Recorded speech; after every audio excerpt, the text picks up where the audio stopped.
welcome everybody to what will be a really fascinating session. I'm super excited to present this one to you today. My name's Hayden. I'm from the Mana team. This session will be on is family engagement falling into Insta-Teaching and are parents learning and engaging in the learning as effectively as they can. And to kind of start off this session, I'd like to start with a question. When was the last time you sent or received a quick photo of a child at play, one that may have racked up a few likes and a few comments, but did that snapshot truly deepen a parent's understanding of their child's growth and learning? We've observed that amongst our sector, there's been a little bit of trend of what we're calling Insta-Teaching, a flood of surface level updates that risk replacing meaningful dialogue with families. As a former Bush educator, I remember the pressure of constantly reaching for our centre's dedicated iPhone for photos, trying to capture every moment for parents. And while well intentioned, it sometimes pulled us out of being truly present with children and made me question, are parents seeing the deeper learning behind these moments or just a collection of quick snaps? Over time, technology has fundamentally reshaped the relationship between educators and families. There was a time when families entered our services with curiosity and trust in our professional guidance. And while photos can be a powerful tool, telling stories that words sometimes cannot, their use exists on a spectrum. Today, many educators may feel the need to constantly capture and share, which can take away from authentic and deeper interactions that we have with children and our ability to engage parents in learning and to see us as education professionals and not babysitters. Today's session will explore whether speed is trumping substance and how we can ensure families are truly engaged in the why behind their children's learning. To help us navigate this conversation, we have a wonderful panel of experts here, and I'll do some quick introductions. We have Nesha Hutchinson, who has over 40 years of experience in early childhood education, currently owns two early learning services in Sydney. As Vice President of ACA, she is a strong advocate for inclusive education, funding reforms, and quality learning experiences. With a background in psychology, special education, and business management, Nesha combines academic expertise with hands-on leadership, receiving multiple national awards for her contributions to the sector. Welcome, Nesha. Good morning. We also have Afternoon. It's afternoon. Sure. We also have Nicole Nolan. Nicole is an early childhood education consultant and the founder of Wise Learn Education. With 30 years of experience in teaching curriculum leadership, Nicole integrates neuroscience and social emotional learning practices to create thriving learning environments for children, where in her work she's worked extensively with families and educators to help them better understand children's learning and well-being. Welcome, Nicole Nolan. Thank you. We also have second Nicole, Nicole Wade, who has been at the forefront of early childhood education and care for 3 decades, holding an associate diploma in ECE, triple P certification, and an international life coaching credential. She has spent more than 20 years in leadership roles that shape innovative and supportive learning communities. Nicole's passion for neuroscience and life coaching fuels her commitment to helping educators, parents, and children thrive. Welcome, Nicole. Thank you. And last but not least, we have Jess Towe, who has nearly 30 years of experience in early childhood education, with the past 22 years at Childcare Services Australia and Childcare Services Australia. She has spent 15 years in direct care, including a decade as a room leader before becoming a centre director, and now serves as pedagogista, lead educational leader, across 5 sites. In this role, she supports educators in curriculum development, reflective practice, and evidence-based teaching, and fosters continuous improvement. Jess holds an advanced diploma in early child education and is certified Marte Meo practitioner and college trainer, and is passionate about pedagogical leadership, child development, and mentoring. Welcome, Jess. Thank you. Awesome. So let's dive in and see whether families are truly connected or just scrolling, and how can we reclaim meaningful relationships in ECE. So Nesha, I might start with you. What's your thoughts on this Insta-Teaching trend, and how do we get here, and what are the risks? I think that many years ago, as we were moving into the digital world, we started using digital photos, and it was brilliant. You know, a picture tells 1,000 words, and we could communicate very easily with families and show them, gone are the days when we would write out day books, and instead we could show them pictures of it. And then it became something that we could upload online and share that with them. As much as nowadays we have these surface level updates where families just hit like to acknowledge they've got it, like they would on Facebook or TikTok or Instagram. And then potentially they might comment and say yay or whatever it is. I still remember from 20 years ago when we would write in our daybooks, and if you've read this, please come over and we'll give you a free bottle of wine. And to see if anyone was actually reading what we were doing or if they were just, pulling out the headlines. And so it's not a new phenomenon that families aren't necessarily engaging in the way we'd like them to engage. And they're not necessarily recognizing all the amazing, the depth and the quality of educational program that we're providing.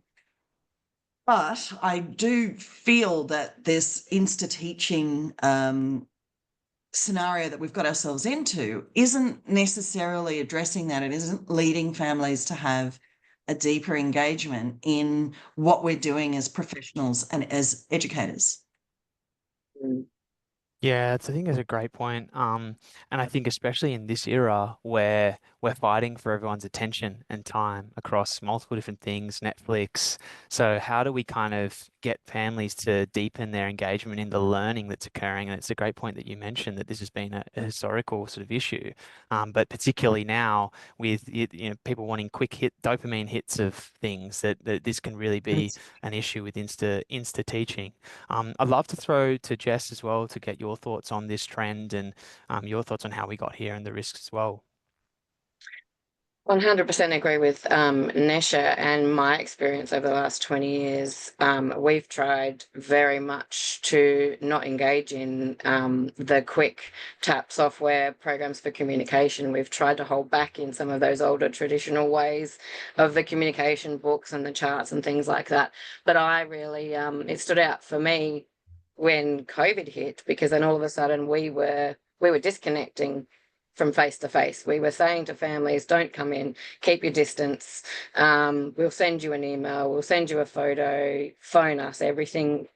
It sort of then became really apparent for us that because we weren't using an online digital communication tool, that, yeah, families really wanted real-time updates, and especially now because of the whole disconnect. They want to know that their child's awake. What's my child doing now?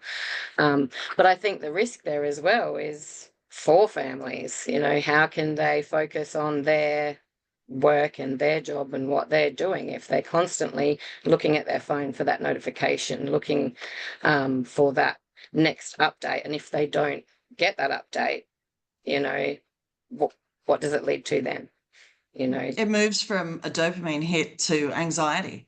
Yes, yeah.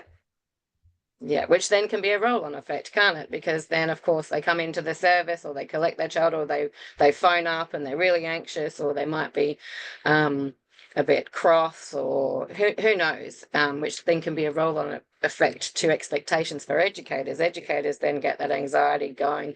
I haven't had time to update this. I haven't had time to update that.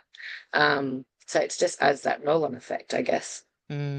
Great point. And just what have you noticed amongst your educators as well? You obviously see a few different sites. Like, how does this sort of affect them in their practice? Because there's obviously how parents engage, but also the sense of presence that they have. And what have you noticed there amongst this trend? Everybody feels very rushed all the time. Like they've got a big bucket of things that they need to do. And is there enough minutes and enough time in the day? Which then again comes back to, why are we in such a rush? Our fundamental thing here is relationships, true partnerships with families, but engaging relationships with children, slowing down. Who are we serving first and foremost? In the eyes of a child, the child doesn't know what's in our bucket. And probably not so much what's in their mum and dad's bucket while they're at work either. It's really, for me, it's about reminding educators to take a moment to breathe, to slow down. Why are you here? Who are you serving? Yes, we've got a bunch of regulations and everything else, but what is our philosophy? Why are we here? And let's slow down and pull back to that focus, and everything else will fall into place. Yeah, I think that's really well said. And I might think in terms of obviously family engagement, it sounded like, a few years before this sort of Insta-Teaching phenomenon, all of these things, there were some really great elements on the presence that was occurring with Mhm. families. And I'm sure that still exists with the use of technology in certain ways. I'd love to throw to sort of Nicole Nolan. What does the sort of dream state of family engagement look like? What are some examples of when it's working really well that exists right now in our current time? What are some things that you're seeing that, educators are doing, that families are doing to support children? Well, with the context that I work with, because I work with preschoolers up to year 6 educators, so I've seen a pretty broad range of different contexts. So I'll relate it to that. I think that I love your idea of what you talked about, both Nesha and Jess, about slowing down. I think slowing down is really, really important. And I think that's part of this Insta culture, is that our whole society is actually sped up.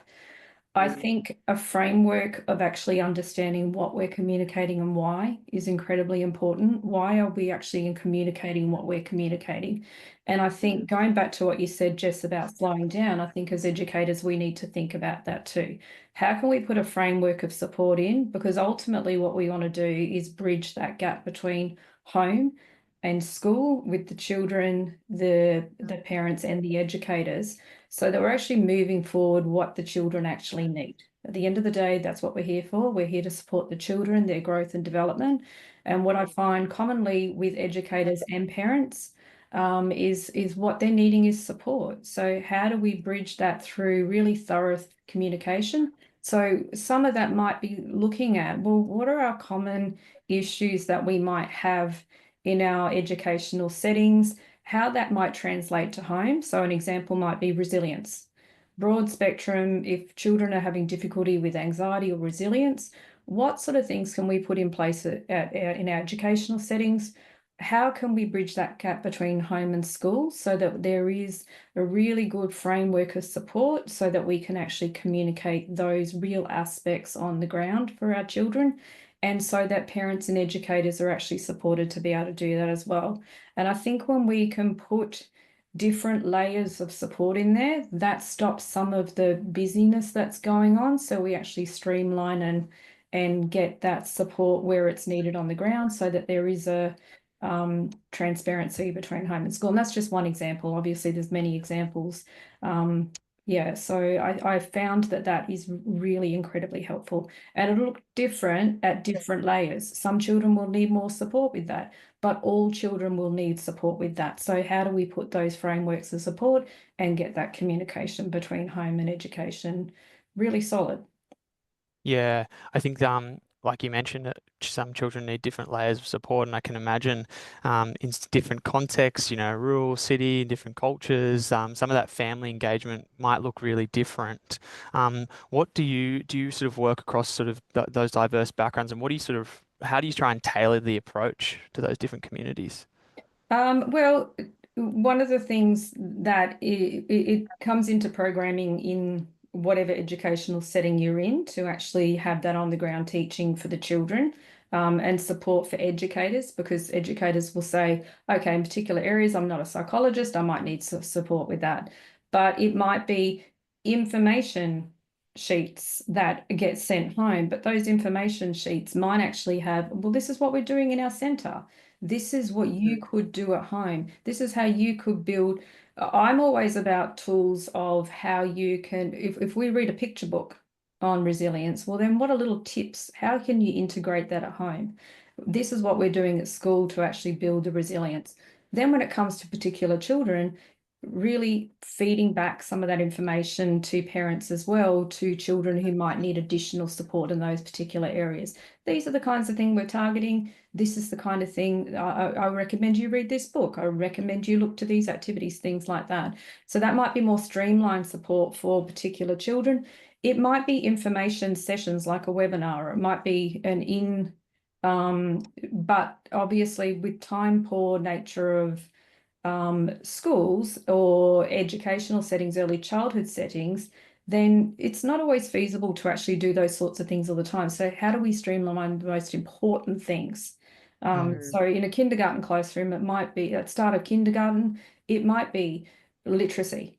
There might be particular things in sometimes it might be a social emotional learning focus, but it's picking and choosing what is the most pertinent thing at that particular point in time to focus on, and then what layer of support we're going to do, or what are snapshot things that we can send home regularly, weekly, that actually might target those particular areas. But I think most of the time what people want is practical tools. How can I do this? What can we do to support, and how can we do that in small, manageable ways? Yeah, nice. And the other Nicole I might throw to you to get your perspective on that, and how families, that sort of dynamic can be strengthened, and the practical strategies that work. What are some examples of you've seen when family engagement is really working well, and what that dream state looks like?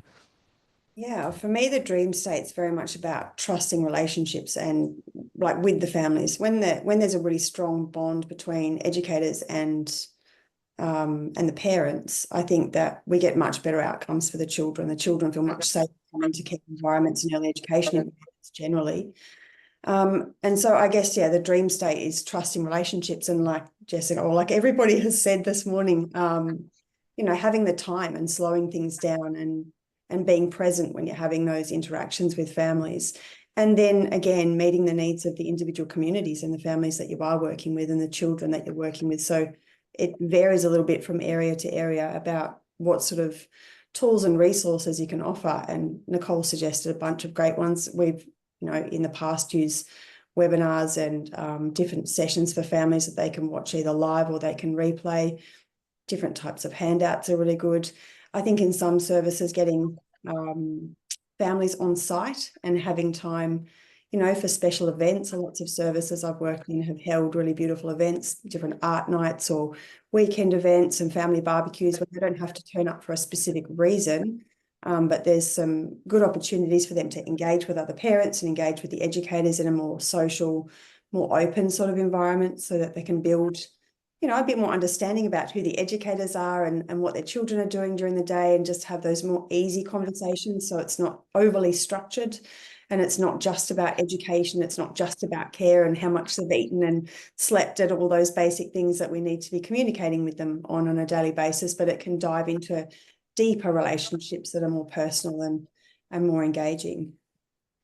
Yeah, I think that's beautiful. And I think what I really like about both your comments there is the future is still so human, like amongst it's building that relationship, that rapport, which is something that technology can't do. It does need to be human. But I guess it poses the question, obviously technology is here to stay, it's going to be around. So how do we use it in a sensible way to support us in those interactions to help achieve that dream state? And Nesha, I might throw to you to see if you've got any opinions on how we can use digital tools to kind of support that journey. And I think we need to remember that the rabbit hole that many of us have gone down, this came up last night, on the eastern seaboard of Australia, isn't necessarily impacting. Sandy had just come back from working in the Northern Territory for a few weeks, and that's not their problem. This Insta-Teaching isn't necessarily impacting other communities. So you do need to work out where your service is at, and whether or not the digital platform that you're using, if it all is supporting you, or if it's gone down the same path. But by the same token, like I said, these questions about how to connect with families aren't new. And I think the most important thing is to work with the cohort of families you've got. So, if you're in one of the major metropolitan places and you're working with a lot of families that have got both parents working, and it's, a drive-by drop-off, or I just saw a great service for one centre where a lot of the families don't have cars and unemployed, where they're doing a pickup in the area. So you're not going to get necessarily that FaceTime with parents. You're waving goodbye on the bus. So I think looking at your service, looking at your context, working out where it's working for you, that you are getting that connection, you are getting meaningful engagement, wherein there are nice, slow conversations and parents are recognizing what you're doing is great. And then work on what works. How is that working at your service? How can you build that more rather than necessarily taking things away from families that might be working for some of them or changing things up for the sake of change? Mm. Yeah, great point. And I think, yeah, tailoring to your context is such an important message for, from all of these sessions we're doing across Campfire. And I think, Jess, I would love to kind of hear your perspective because I know you've made some deliberate choices around how you adopt digital tools for your own context. And could you maybe explain a little bit about that to the audience? Yeah, so I agree with what Nesha's saying as well. And it is the sense of finding that balance and that it's communication relationships isn't one size fits all. In one of our services, particularly, it's in a low economic area. And one of the biggest barriers that service found was that there was many non-English speaking families coming to enroll. Lots of immigrants had come to the community, come to the area, and actually just saying hello and connecting with those families was a real struggle. And the children for as well straight away, we're speaking a foreign language to them. And that sort of changed our thinking to, well, written dialogue isn't going to help these families. Sending them an email isn't going to help them. Ringing them on the phone isn't actually going to help them because that actually makes more of a struggle. So we started by using intentional photos, specifically intentionally taking photos of their child doing whatever it was that we thought that they wanted to know, whether it was a baby that was sleeping, whether it was a preschool child that struggled to settle into care and they were finally had a little smile on their face and they were comfortable reading a book. And we noticed more and more families then being from their communities, from the same cultural backgrounds, were then drawn to the service because they could come in, they could see big photos. That was another significant thing, big A4 photos, not tiny little things, big A4 photos. And families really connected with that, even though we couldn't speak to each other properly. We could share a moment and a smile, and it was more about that body language, that non-verbal meeting each other with a smile, I guess, over a mutual, this is what's happening for your child. And then over time, of course, they learn English and they start to learn more. They want to spend more time in the centre. And that sort of really resonated with us. So in that one particular service, but it's not across all 5 of our sites. That was just one thing that we came across for that. And it really did help to build that foundation of a trusting relationship, which is where it starts, because families are handing over their little bundles of joy. Yeah, really They well want to trust that their children are going to feel a sense of security, because unless they start to feel that sense of security, they're not going to then learn. Yeah, I think that's a great point. And I think Nicole Nolan, anything to add on that trust? Oh, sorry, Nicole Wade. I know you mentioned the trust point before. Anything you'd love to kind of mention on some practical strategies that people could take tomorrow to build trust with families, like the small things they could do to get started? Yeah, I think trusting relationships start with day one. I think when we're introducing families to services, when we're running tours or when we're showing around a new environment, I think that's when you want to start building a relationship with the family. And so the focus around that would be less on showing them your service and more on building a relationship and finding out what it is that they're actually interested in for their children, for their needs, for their family's needs, and whether your service actually meets those needs. And so, from the very first minute that you're meeting families, building trust right away by asking what they want and what they need, I think is really beneficial. And then following up, staying with the families, staying consistent, and doing the things that you'll say that you do. It's all going to build trust over time. Yeah. That's I think beautiful. I think it starts with day one. I think inclusive practices, finding their needs and meeting them wherever you can. Yeah, beautiful. And Nicole Nolan, I know you've got a bit of a background as well in neuroscience. So I'd be curious to hear your perspective on the neuroscience of trust or what that looks like. If you've got any deeper reflections on that and how we build that. Well, I mean, this is something I talk to educators all the time because I run workshops on uh, stress and relaxation and the neuroscience connected to that. And I think ultimately when people feel safe, and back to what everybody's talked about here, building that trust and that connection is one of the most important factors of that. When people feel safe and they feel calm, they're more likely to build those connections. And that is true for children, it's true for parents and educators as well. So that foundation and understanding how to support, I think, people and build that connection, like you said, Nicole, from day one is just foundational. And I think the relationships and the connections and how we can show support for people right from the get-go is what's going to help to build the safety and security for both children and the parents. Yeah, awesome. And I think the thing is that posting 80 photos a day isn't a shortcut to that. No, it never will be. Mm. It's, Great you know, point. it's the time, it's the being present, and it doesn't, yeah. I think that a lot of people are thinking that that's how you build connection. Mm. And I think that it can in some circumstances, like you said, Jess, the picture telling 1,000 words is brilliant, because it doesn't matter what language you speak. And Yes. that's not how you necessarily build trust over time. It's not a shortcut. It's not the fast fix. Yeah. That's a great point. And that actually brings to a question that we've got here from Tamara, which I think is on this in this line.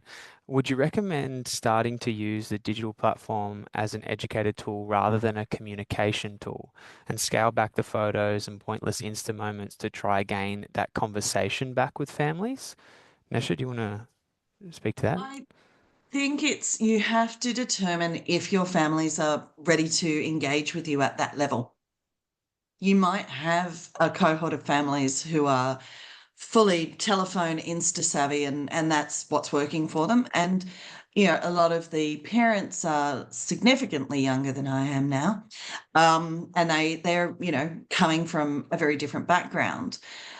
But I think working out again, is it face-to-face conversations? Is it having a barbecue with them? Is it, spending the afternoon sitting on the veranda out in the sun and actually committing to a good hour with a family?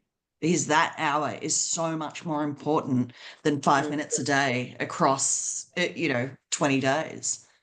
So I think you really do need to look at what best works for your families, and then also what best works for your educators. Yep. I think And that. And I think, Go on, Jess. sorry, no, I was just thinking that made me think, Nesha, the whole, when you're taking lots of photos as well, but you're not actually interrupting that learning or that interaction that the children are having, because if you're too busy taking photos, are they then stopping their play or their learning to then smile for a camera or smile for a device, because they're used to seeing that these devices, when you see one, you smile, and are we interrupting that? That was we went on that rant last night. That was a whole nother rant. I have very strong opinions about shoving devices in children's face, and it distracts us from actually connecting with the children, which is meant to be the whole point of why we're there. So yes, I want to test it on I want to test it on my staffing team at their next collaboration. Go and interrupt them with my devices. Yeah. yeah, very great point. And I think a big point of this as well, based on this question, is you almost have to, it sounds like you have to really be diligent on educating your educators on what the tool is used for and the purpose of it. Not just assuming, because a lot of software these days is just plug and play. You pick it up, you go use it yourself. But in this setting, it's really a tool that should be empowering educators to spend quality time. It's not necessarily a tool that does it all for you. So how do you go about sort of educating educators on what good looks like from the use of a tool? Jess, I know that's maybe you can throw to you as well on that one around the training that you've embedded for the use of the digital tools within your center. I guess again, it's very much hands-on. So I've worked a lot with all of the 5 services that we've got, but it's almost like giving the educators permission to know there's more than one way, to know that, hey, try this, but it doesn't mean that this is going to work for everybody. It doesn't mean, we all have our strong points as educators. We have our strengths, which we will go to automatically because that's human nature, but recognizing and actually looking outside of that bubble of strengths and going, there are other ways. Let's try different things. Actually, I guess listening with our whole selves, especially when it comes to families, like Nesha said before, you might have your tech savvy, smaller group, younger families that, you might need to meet them on a certain level with a certain amount of things that you might send through to them, but also educating your educators to educate the families that there's more than one way. And if we can help them to slow down and meet us to learn about these different ways, maybe it will enrich everything. Mm. And maybe I'll throw to Nicole Wade across the sort of centres that you've worked amongst. Have you got sort of seen any different patterns of people doing different ways that tend to work for different situations, or how do you sort of go about recommending that to people? Yeah, I think what we were saying before as well around, where your team sits, as well, where the skills of your team and the educators in your team, what they're comfortable with. So like we've said, some of the younger educators are really tech savvy. Some of the, educators that have been around for a while might also be tech savvy, but might not engage in that as much. And so using some really good modeling on both sides, it's not a one size fits all scenario. It needs to be intentional practice from each service. And so collaborating sort of as a team first and saying, what do we want our relationships to look like with families, and making some really clear decisions, and then putting some intentional practices in place around that is going to be really useful. But again, allowing them to learn from each other. So I think, we were saying as well that some of the, educators that are really confident communicating with families, some of our younger educators can listen to that and listen to the language and listen to the methods of communication that they're using. And then, educators that aren't so tech savvy can learn, there's a beautiful sharing that can happen, and engagement, and different services all do it in different ways. And different types, things that they're allowed to talk about with families, things that are most useful for different educators to be talking about with families. I think it's really relevant to know your team's strengths. Absolutely. Yeah, for sure. And anything to add on that, Nicole, as well? I know you work across a range of different settings. Might throw to you. I agree with all of that, and I think that's fabulous. I think as long as families are really clear on, I've seen some circumstances sometimes where somebody might be posting more than another teacher, and so some schools that I've worked in, particularly with kindergarten, where they've come from childcare centres to have parameters in there, so it's not overwhelming for staff, but parents are really clear on what the communication is. And like we talked about before, having different layers. So there is more the snapshot, the photos, and there might be some of those, but then that's mixed in with some of the things you talked about, Nicole, about some other aspects that work really well. And like you said, pull everybody's talents so that you've got some different aspects, like I talked about before with webinars or information or other things that add communication that support the children and the parents as well. And I think that if there's pre-planning, and like many people have talked about before, it's centre by centre or area by area, and what actually is working for that centre. With at the heart of it is, what do we want to communicate, and why do we want to communicate it? How's it going to benefit the children? I think that word that you used, Nicole, of intent is really important. That, whatever you're doing, work out your intent, and then it becomes quite easy which path to take. The other thing that we should add is, don't change overnight. Yeah. If you are going to absolutely. make changes, you are going to just sever connections with families. If you go from lots of face-to-face stuff to digital, or if you go from digital to saying, no, now you need to come and talk to us. It's got to be done, again, slowly and with intent, and take the families along that process with you. Yeah, I agree. I think there's a couple of things there. I went to this workshop once and this guy had a parrot of purpose and it'd sit on your shoulder. What's your purpose? What's your purpose? Why are you doing it? And I love that because you just think about, well, why are we actually doing this? What is the purpose? How does it always come back to the children? And I think so that comes back to that intent. And there was something else I was going to say and I've completely lost my train of thought. So there you go. Yeah, that's a great point. And on that, Nesha, I'm keen to get your thoughts on, I guess, future trends that are emerging with that digital space that also might shape, I guess, how the industry approaches these things. You mentioned about photos interrupting moments with children, but from the regulatory perspective, what trends are you seeing around how they're looking and talking about these topics and these issues?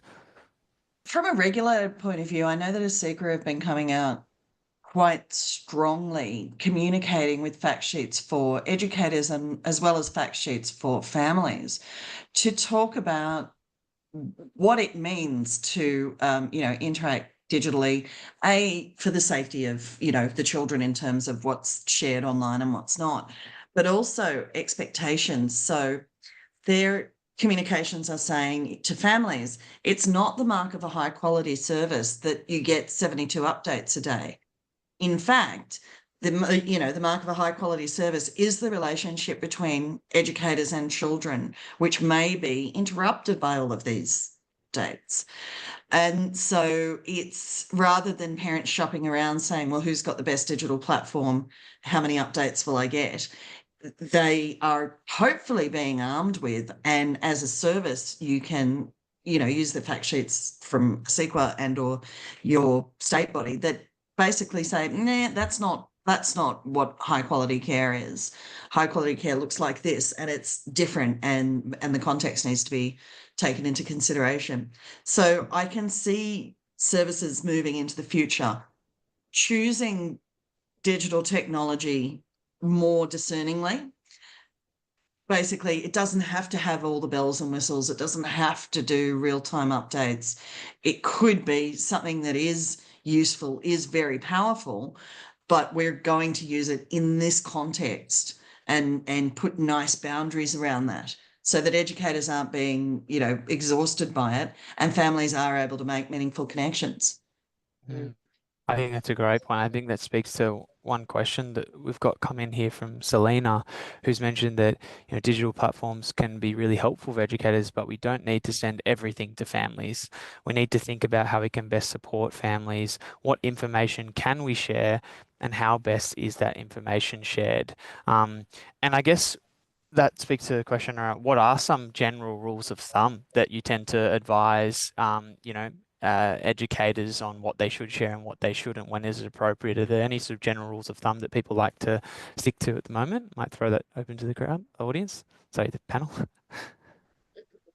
I can share there. I think there's things that we don't share, that the personal information and conversations that you need to have with families if their child's had, a difficult day or a difficult moment. We're not sharing information like that in a digital platform. We're having face-to-face conversations so they can hear tone, they can see facial expressions, they can hear the full experience. So we would definitely discourage educators from using it as a place to share information that needs a conversation. We don't want to have a back and forth. I think text can get really dangerous in that sort of format and can get misconstrued without the tone, without the facial expressions, the body language. And so that would be something we would be discouraging. Great point. Jess, anything you'd like to add on that? And even from the photo sharing perspective as well? Well, I think, like I was saying before, it needs to enhance the interactions. It needs to support, not replace human relationships. So like Nicole said, that tone of voice, that actually having a conversation, reading the body language. And as I said earlier, we experienced it firsthand with those non-English speaking families. It was even though we couldn't communicate verbally, and that in itself was still difficult, because you still got to be able to get your message across. But yeah, I think it really needs to, I think technology and any kind of AI communication platform software, it needs to support, not replace those relationships. Mm. Awesome.